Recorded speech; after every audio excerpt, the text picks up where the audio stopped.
여러분, 누군가가 여러분의 행동과 말을 일일이 체크하고 관찰한다. 그러면 기분이 어떨까요?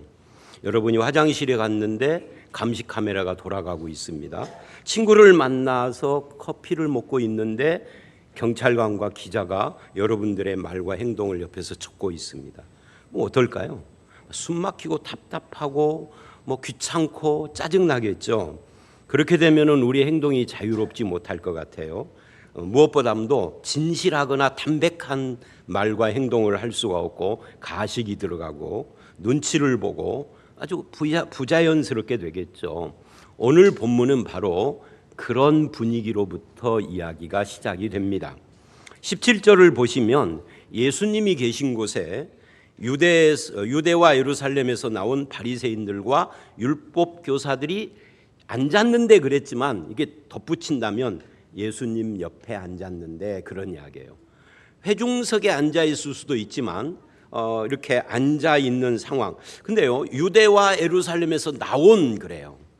마치 오늘날로 말하면 경찰서와 방송국에서 나온, 청와대에서 나온, 검찰에서 나온 그런 뜻이죠. 그래서 오늘 말씀의 분위기는 아주 답답하고 숨막히고 무겁고 딱딱하고 매력 없는 그런 분위기로부터 출발을 한다 그 말이에요. 왜 이런 분위기가 조성됐느냐면 사람들이 예수님을 열렬히 따르니까 드디어 유대에 있는 종교 지도자들이 예수를 주목하기 시작을 했습니다. 이 말씀 이전에는 안 나오는 이야기들입니다. 그래서 예수님을 시험 잡고 어떻게든 트집 잡으려고 파송을 한 거예요. 그런데 우리 주변에도 보면 이렇게 온갖 권위를 동원을 해서 무게를 잡고 무겁고 답답하게 만드는 그런 사람들이 있습니다. 심지어 교회 안에서도 그런 답답한 모습을 가진 신앙인들이 있어요. 죽어도 안 바꾸고 죽어도 이거는 지켜야 되고 그래서 그런 사람들이 있는 곳에는 은혜의 찬송이나 감동이나 감사나 기쁨이 적어요. 근데 예수님은 이렇게 자기를 포위하고 있는 사람들의 그 권위와 형식주의의 답답한 모습을 완전히 뒤흔들어 놓습니다. 그래서 그것을 감격의 찬양과 감사와 기쁨이 넘치는 것으로 그냥 바꿔버리신, 그게 이제 오늘 본문의 내용이라고 할 수 있습니다. 자, 이것을 우리가 추적하기 위하여서 먼저 이 본문의 상황을 봐야 하는데 17절을 보면 이 17절이 왜 의미가 있느냐면 누가복음상의 최초로 바리새인과 율법교사가 등장하기 때문이에요. 이 율법교사를 다른 말로 우리는 서기관이라고 그렇게 말을 합니다. 여러분 어때요? 바리새인 그러면 어떤 느낌이 들어요? 별로 안 좋은 인상을 우리는 가져요. 근데 당대 사람들은 바리새인들을 안 좋게 생각하지는 않았습니다. 왜냐하면 이 바리새인은 히브리어 하시딤이라는 말에서 따온 건데요, 이게 구별된 사람, 거룩한 사람이라는 뜻입니다. 그래서 이 숫자가 약 6천 명밖에 안 돼요. 아주 소수죠. 0.001%의 집단이에요. 그런데 모든 의식의 부정함과 더러움에서 자기를 철저하게 깨끗게 하고 구별시키는 그런 사람들이에요. 그래서 이방인을 멀리하고 쇠리와 죄인들을 멀리하고 자기를 구별을 했어요. 또 율법을 제대로 알지도 지키지도 않는 일반 사람들과 자기를 구별을 했어요. 안식일을 철저히 지키고 11조를 꼬박꼬박하고 박하와 해양까지, 우리로 말하면 조미료의 11조까지도 했다는 거죠. 어디서 커피 한 잔 얻어먹으면 이게 5,000원이야. 그러면은 그 다음 주일날 500원을 11조를 바칠 정도로. 여러분 그렇게 하나요? 되물어보셔야 이럴 때는. 목사님은 하나요? 아니, 전 못해요. 어떻게 그걸 다 기억을 하냐? 못해요. 근데 이들은 했다 그 말이에요.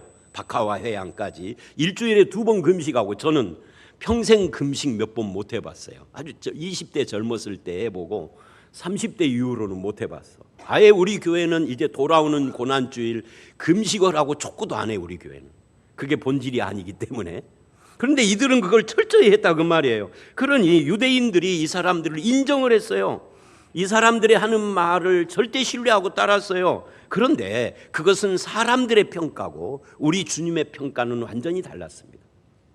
그래서 이 사람들은 종교적인 열심을 가지고 있지만 사도 바울이 로마서 10장 2절로 4절에서 뭐라고 하느냐면 그들의 그 열심은 잘못된 열심으로 자기 의를 세우려고 하나님의 의를 힘써 복종치 않았는데 이 하나님의 의가 예수 그리스도예요.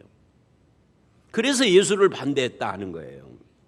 그 다음에 두 번째로 이게 바리새인들이고 율법교사 서기관들은 누구냐면 이 원래는 율법을 즉 율법이 구약입니다. 성경을 필사하는 직업이었는데 이게 발전돼 가지고 이게 필사하다 보면 연구하게 되고 그래서 성경 이 율법을 아주 잘 아니까 이거를 가르치고 해석하는 일까지 했어요.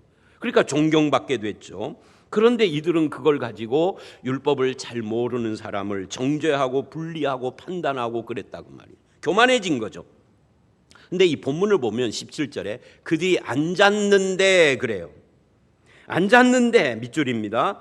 이들은 왜 거기 앉아 있을까요? 예수 그리스도의 가르침이 기뻐서 예수 그리스도의 능력이 너무 은혜스러워서가 아니고 예수님을 트집 잡고 꼬투리 잡고 판단 정죄하려고 온 겁니다. 그런데 여러분 한번 생각을 해보세요. 누군가를 판단하고 정죄하는 것이 뭐죠? 이게 죄인의 특징이에요. 창세기 3장에 인류 최초의 죄를 지은 아담을 보면 아담과 하와를 보면 죄 짓자마자 첫 번째 특징이 하나님 앞에 두려워 숨고 사람들에게 하나님이 책망을 하시니까 사람을 서로 정죄해요. 책임을 전가해요. 얘 때문에 그랬어요 라고. 그게 판단 정죄하는 것이죠. 이것은 지금도 변함없는 죄인들의 특징입니다. 그러나 구원받은 사람의 마음은 사랑과 은혜를 증거하는 자로 변하는 거죠. 이게 다른 거예요. 그런데 오늘 본문 18절 19절을 보면 그때 갑자기 이런 꽉 눌려있는 분위기에 17절 한 절로 설명을 했는데 이런 답답한 분위기가 갑자기 소란스러워지면서 뭐 그냥 흙먼지가 떨어지면서 성경은 그냥 기와를 뭐 벗겨내고 이렇게 됐는데 사실은 유대인들은 기와가 없습니다. 기와는 한국, 일본 뭐 이쪽 동양 쪽에서 쓰는 거고요. 이 사람들은 우리 그 구들장 있잖아요. 방에다 까는. 하여튼 그런 것을 유대인들은 지붕으로 만들었어요. 옥상. 우리는 이런 지붕인데 유대인들은 이렇게 요즘에 그 양옥집 같은 그거를 걷어내는 거예요. 그거 걷어내는데 어떻게 될까요? 구들장 사이사이를 메꾼 그 흙이나 뭐 요즘으로 말하는 시멘트나 석회나 이런 것들이 뭐 우두두두 떨어지고 뭐 돌멩이들이 막 떨어지고 어디에? 예수님 머리 위로. 그랬겠죠. 그러면서 뭐가 내려오는데 보니까 중풍병자가 누워있는 침상을 네 사람이 그렇게 내리는 거예요. 막 소란스러워졌죠. 근데 20절을 보면 이래요. 예수님이 그들의 믿음을 보시고 거기 믿음을 보시고 밑줄. 이 말씀이 이제 흔히 이 본문에 대한 오해의 말씀입니다. 그래서 이 본문을 가지고 우리들은 이런 말을 많이 들었어요. 친구들의 믿음으로 병 고침 받은 사건이다 오늘 말씀이. 근데 그건 성경 잘못 본 겁니다. 성경 그렇게 보면 안 되는 거예요. 그래서 이런 말을 하죠. 우리도 이런 설교의 결론이 우리도 그런 친구가 되어주자. 믿음의 친구가 되어주자. 그리고 내가 만약에 중풍병자라면 이런 믿음의 친구를 가진 사람이 복된 사람이다. 이게 흔히 이 말씀으로 하는 건데 성경은 그렇게 보는 것이 아닙니다. 그래서 본문도 친구들의 믿음이 아니라 예수님이 누구시냐? 죄사함의 권세를 가진 예수님이시다. 이게 주제지 친구들의 믿음 이게 주제가 아니에요. 이건 그냥 배경 처리하는 겁니다.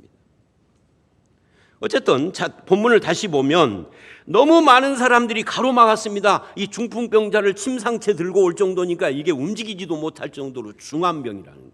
근데 사람들이 안 비켜줘요. 그래서 도저히 들어갈 수 없으니까 지붕으로 올라가서 이렇게 뜯어냈다 그 말이죠. 중풍병자를 달아냈다. 이것은 여기에 몰려온 이 사람들, 예수를 구경하러 온 이 사람들이 죄인이라는 것을 보여주는 겁니다. 죄인들은요 다 죽어가는 병자 와도 나오고 상관없으면 무관심하는 겁니다. 이게 죄인의 모습이에요. 길을 안 벗겨주는 겁니다. 막 삐오삐오하고 그거 병원 응급차가 막 와도 절대 안 비켜주는 사람이 있어요. 고속도로 가다 보면 뒤에서 막 욕하죠 우리. 저놈 저거 뭐야? 왜 이렇게 안 비켜주는 거야? 다 비켜주는데 걔만 안 비켜줘. 그럼 나중에는 이렇게 응급차가 돌아가더라고. 그런 놈들이 꼭 있는 건데 그게 바로 죄인의 모습이다. 왜? 죄라는 것은 하나님과 우리가 분리되는 것인데 이 분리 현상은 거기서 끝나지 않고 다른 사람들과도 분리되어서 인간관계를 경쟁, 불화, 다툼으로 만드는 것이기 때문에 그래서 그런 겁니다. 그래서 다른 사람이 예수님께 가는 길을 가로막아요. 심지어 여기 중풍병자를 막은 사람들처럼 우리는 신앙도 남과의 경쟁으로 해요. 은혜도 다툼으로 해요. 우리는 여기서 우리 자신을 봐야 합니다. 우리는 육적으로 바리새인 아닙니다. 우리는 육적으로 중풍병자도 아닙니다. 그러나 내 마음과 삶에 남을 판단 정죄하고 미움으로 죽이며 불화, 경쟁, 다툼을 좋아한다면 외모와 거칠애와 허례허식만을 중요시 여기는 형식주의자들이라면 내가 바리새인이요 내가 중풍병자인 거죠. 이 우리들의 모습이에요. 그래서 오늘 이 말씀은 바로 우리를 향하여서 네가 바리새인이라는 하나님의 메시지인 거예요. 형식적이고 인위적이고 정죄 판단에 익숙한 네 모습이 바리새인이다. 너의 어둡고 우울하며 낙심, 원망, 다툼에 빠져 경쟁 불화로 나가는 네 모습이 바로 중풍병자다 라고 말하는 거라고요. 그런데 20절로 24절을 보면 그런 사람들 앞에서 20절 예수님은 내 죄사함을 받았느니라 라는 선포를 하십니다. 여기 밑줄을 하십시오. 20절 내 죄사함을 받았느니라. 이게 오늘 말씀의 핵심이죠.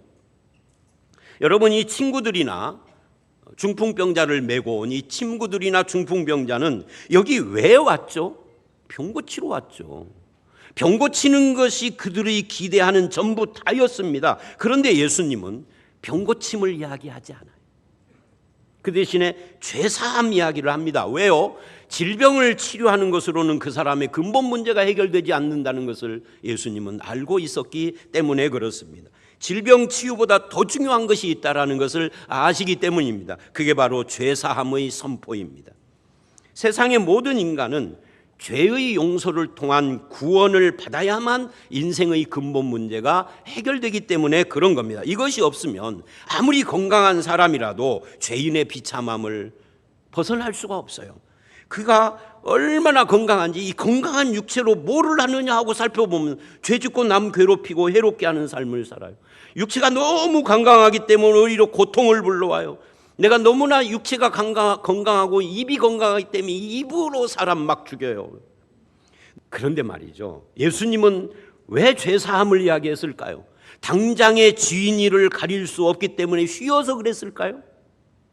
그러나 우리는 우리를 놓고 보면 이게 쉬워 보이지만 누가복음 3장부터 5장 지난주 말씀까지를 보면 예수님은 병 고치는 일도 쉬웠어. 자, 그렇다면 예수님의 선택은 어떤 것일까요? 어떤 것이 어려운 일이냐 어떤 것이 쉬운 일이냐를 고려해서 선택한 말씀이 아닌 거죠. 그러면 왜 죄사함을 선택을 했을까요? 그 다음 24절이 그 대답입니다. 예수님이 하신 것은 이것이 쉽기 때문에 이게 사기치기가 좋아서 그런 게 아닙니다. 읽어봅니다. 24절 시작. 그러나 인자가 땅에서 죄를 사하는 권세가 있는 줄을 너희로 알게 하리라 하시고, 이게 핵심이죠. 죄사함을 받으라 하는 것은 바로 이것 때문이다 그 말이에요. 쉬워서가 아니라 병고침이라는 것은 하나의 표적 사인이고 증거라는 거예요. 즉 하나님의 고유 권한이라고 그들이 말했던 이 죄사함이 실제로 병고침으로 증명이 되어진다면 예수는 누구냐? 이걸 가르쳐주기 위해서다. 요한복음 17장 3절입니다. 읽어봅니다. 시작. 영생은 곧 유일하신 참 하나님과 그가 보내신 자 예수 그리스도를 아는 것이니이다. 아는 것, 관계 속에 들어가는 기노스코. 그냥 지식적인 알미 아니라. 근데 주님께서 선포하시는 이 사죄의 기쁨에 동참하지 못하는 사람은 누구냐? 주님의 영광보다 내 권위를 세우는 사람, 은혜를 받기보다 트집을 잡고 따지는 사람, 찬송하기보다 불만하고 비난하고 정죄 판단하는 사람. 그런데 사죄의 은혜가 그 사람 속에 깊이 들어와 박히면 은혜를 알게 되는 겁니다. 은혜를 알면 은혜의 사람이 되는 것이죠. 예를 들면 10,000달란트 빚진 자를 우리는 마태복음 18장에서 보죠. 이 10,000달란트는 엄청난 빚입니다. 인간이 평생 안 먹고 갚아도 100년쯤 갚아야 되는 돈이에요. 어마어마한 거죠. 그걸 아무 조건 없이 다 탕감해 줬어요. 그 은혜가 깊이 내 속에 들어와서 나를 붙잡아야 하는데, 이 사람은 은혜를 받았지만 은혜가 내 마음을 사로잡는 은혜의 사람이 못 됐어요. 그래서 가다가 사죄를 받고 가다가 탕감받고 가다가 자기에게 빚진 100데나리온 빚진 3개월치 월급입니다. 이 사람을 용서 못하고 감옥에 쳐넣었어. 자기는 그 사람보다 10,000배는 더 많은 빚을 탕감받았는데, 그러니까 은혜는 받았는데 은혜의 사람이 안 됐다고 말이에요. 그러니까 어떻게 돼요? 나에게 임한 은혜를 이해하고 그 안에 거하는 삶을 살지 못하는 이 사람은 서기관이 되고 바리새인이 될 수밖에 없는 것이죠. 사죄의 은총을 내 것으로 소유하지 못한 사람은 남의 침상을 못 들어줘요. 남의 어려운 길 가는데 길을 터주지 못해요. 이게 특징인 겁니다. 그 마음과 삶에는 항상 죄의 그늘이 드리워져서 평안이 없어요. 나에게도 평안이 없고 남에게도 불안을 줘요. 그러나 예수님이 주시는 사죄의 은혜를 아는 사람은 그 마음에 기쁨이 있고 용서가 있고 품어주시는 하나님의 은혜 때문에 다른 사람들과의 관계도 변하고, 그래서 남의 침상을 들어주기도 하고 길을 열어주기도 하고, 사랑의 아들 나라의 백성이기 때문에 흑암의 권세 아래 사는 사람들과는 삶의 원리가 달라져 버리는 거죠. 이게 바로 오늘 본문이 우리에게 주는 메시지입니다. 결국 구원이란 하나님과 올바른 관계를 통해서 나의 말과 행실과 성품이 변하고 삶의 자세가 변하고 그 결과 이웃과도 바른 관계를 맺는 데까지 나아가는 겁니다. 이제는 죄로 하나님과 관계가 파괴된 사람들처럼 비정상적인 삶을 살지 않습니다. 물질적이고 유격적이고 방탕하고 자기중심적이고 관계가 원만하지 않은 그런 삶을 탈피하는 겁니다. 더 나아가서 예수님은 이 말씀으로 병든 자를 사회에서 추방했던 그 종교의 전통 체계까지도 뒤바꾸셔요. 유대인들은 하나님 나라가 최종적으로 이 세상에 올 때 그때 비로소 죄가 사해진다라고 그렇게 생각을 했어요. 그런데 그때에도 어떻게 죄사함을 받느냐 하면 나의 선행의 무게가 악행의 무게보다 더 무거워야 죄사함이 가능하다라는 식으로 율법주의적 생각을 했어요. 그때까지는 질병에 걸린 사람들은 다 죄 때문에 생긴, 부정에서 생긴 저주받은 죄라고 그렇게 생각을 했어요. 근데 예수님은 그렇게 말씀하지 않습니다. 근데 이런 생각 때문에 사회에 소외를 일으켰어요. 소외라는 것이 왕따잖아요. 자기들을 거룩하게 구별했기 때문에 이 영향이 사회에 미쳐서 그 사회의 차별과 분리와 소외가 보편화되어 버렸어요. 그런데 예수님은 지금 오셔서 뭐라고 그러냐면, 마지막 하나님 나라의 최종적인 모습이 아니라 하나님 나라가 출발하는 이 첫 시작에 세상 끝날이 아니라 지금 죄사함이 왔다라고 선포를 하는 겁니다. 그래서 예수님이 오신 때를 하나님 나라가 도래한 때라고 하는 거예요.